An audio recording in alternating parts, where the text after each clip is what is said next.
Let me just start by saying this. Ukraine is not our problem. And if Europe wants to go ahead and support Ukraine still, then go ahead. But don't come crying to America whenever y'all get yourselves into a full on war with Russia, crying about NATO and Article 5. It's not our problem. And if you start shit without us, then you can finish shit without us. As you know, Zelensky came into the Oval Office yesterday and demanded that America give them security guarantees. They don't want to sign the minerals deal until they get something out of it. Well, we already sent y'all $350 billion. You don't think that's enough? We're done. It's America first, and you guys can stop grifting. I'm glad that Trump kicked this little midget out of the White House, and I hope he doesn't come back. And all of Europe going and saying that they still support Ukraine and they're ready to put troops on the ground. Y'all are absolutely disgusting, and there's no way that America should let you guys drag us into some war with NATO when y'all are going against our wishes and trying to push for war anyway when we're trying to make peace. Like Trump said, y'all are playing with World War III, and y'all need to cut it out so the people can stop dying. Like I said in the past, crypto's not probably going to be going to the upside until attention comes back to the space. But with all of this stuff going on with Trump and Zelensky and Israel and everything else, it seems like there's no attention left for cryptocurrency, and the chart is reflecting that. As you can see, it dipped all the way down to the mid $70,000 range. I actually thought it might even come a little bit further down, and it still definitely could.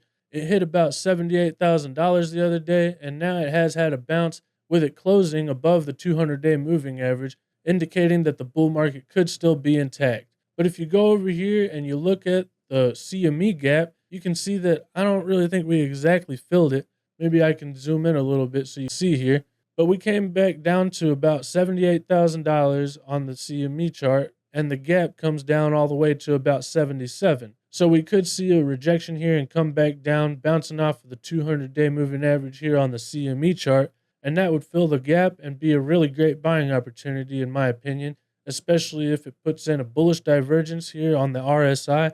And I think that could be the bottom before we actually come back up here to fill this other gap that we just made a couple of days ago. This gap is up here at about $92,000, between that and $94,000 roughly.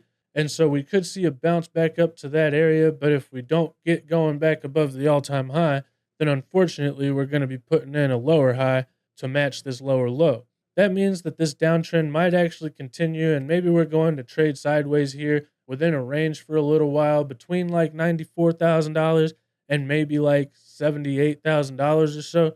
And it could be definitely very boring, at least for a couple of weeks or maybe even a couple of months, because whenever you see this kind of a sell-off, it's usually not going to bounce and make some kind of a V-shaped recovery. It's actually going to have to trade sideways here and form a solid floor. And we are still waiting for that attention to come back into the space, which I think is really just very crucial for us to even have any chance of going back to the upside again. In my opinion, though, the bull market is still on unless we start closing candles below these 200-day moving averages. So just keep an eye out for that, because if that happens, then it could definitely get really dumpy really quickly. This is the biggest dip that we've seen in this bull market, with the previous ones being about 20%.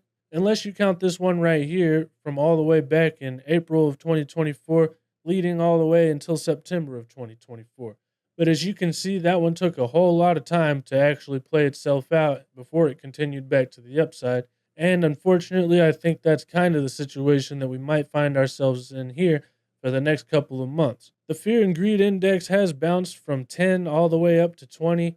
But it's still an extreme fear, so we probably still got some good buying opportunities ahead of us. But the buying opportunities might just be a little bit short-lived, because supposedly on March 7th, which is in just about 6 days, according to David Sacks, the Crypto Czar, President Trump is set to host the first White House Crypto Summit on Friday, March 7th.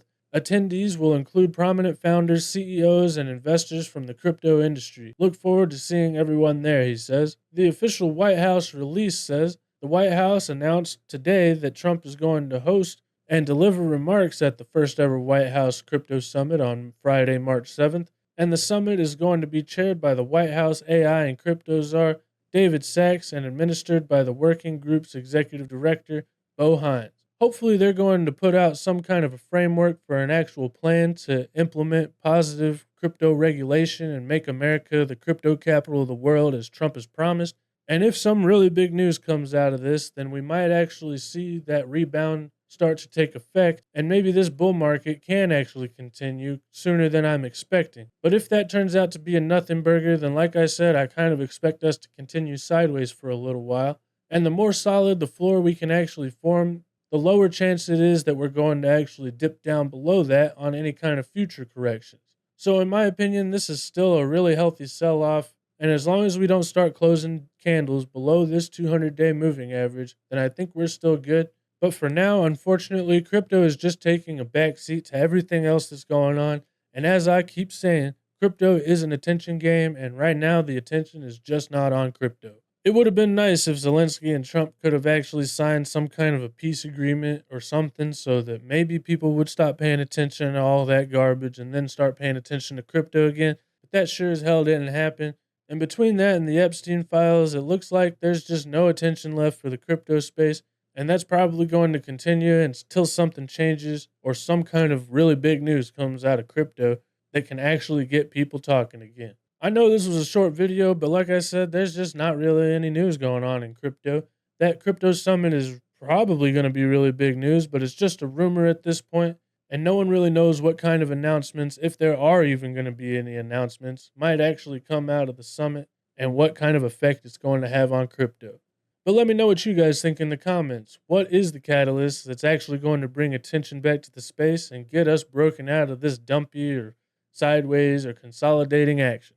Either way, thank you guys so much for watching, and don't forget to hit that like and subscribe button. But most importantly, don't forget to do only good every day, and I'll see you next time. Bye.